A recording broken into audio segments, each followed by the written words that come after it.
Hello again. This is my second part of my video response. This time to Niles Monroe, or his video, for both sides. Okay, you believe in a God. Why?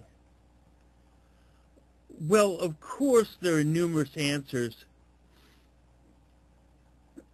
But if I had to make a guess, I would say that there is a inner light. My theory is that there's veils. Veils and veils in the mind. I tend to associate this with evolution. In other words, insects have no veils. They're more like machines. Organic machines. They see the cold, hard reality. But then, as you gain more and more intelligence, you put up illusions. Intelligence could be illusion. Now, are we driven by instinct, or do we have free will? That's a difficult subject to say. But the fact of the matter is that I think the reason all people have religion in some form or another, even if they're irreligious, is that they have veils of perception that shield them from the truth of our mortal existence. That's why everyone's called a 911 evangelical, because that's what some Christians say anyway, that during a time of crisis, people all of a sudden will become religious. You know, oh God, help me. Well, that's because the veils have been ripped aside. Because inside of us, we all have an inner light, an inner world, a place in our mindscape where our own perception of reality is dominant. Look at it this way. I am a hardcore atheist, and yet I can accept that certain things, perceptions, might have some basis in reality that I perceive, because in some way I am experiencing my own perception of reality.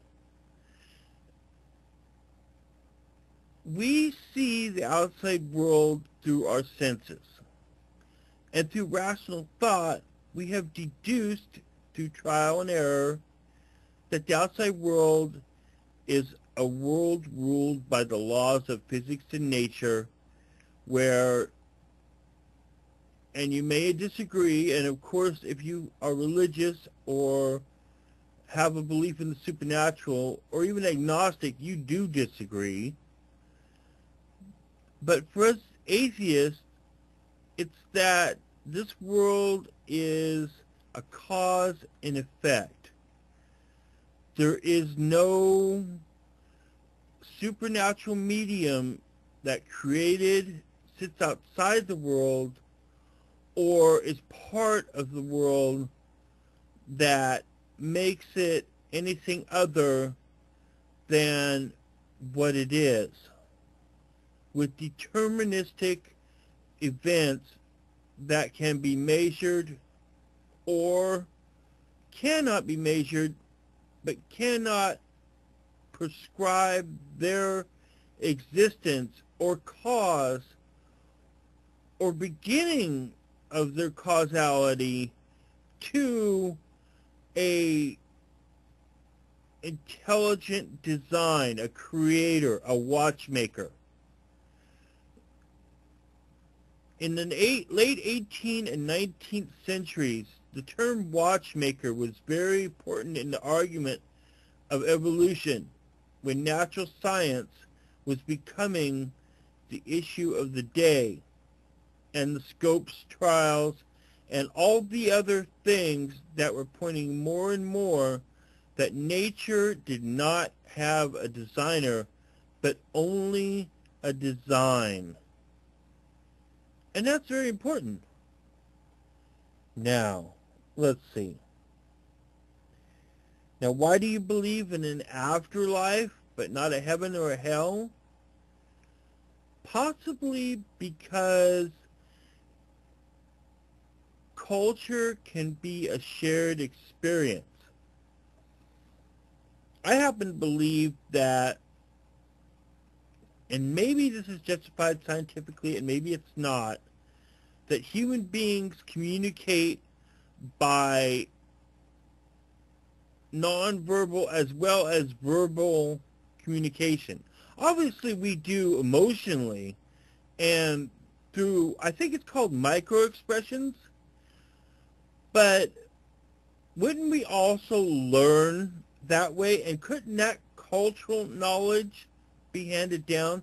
Not a genetic memory, a genetic disposition among a culture or lineage of people that make it where unsaid beliefs or lightly said beliefs are passed along via family lines. Maybe that's why you feel the energy and presence, because that's what your ancestors felt. Or perhaps it's a modern day equivalent or some such culmination of spiritualism, modern day belief.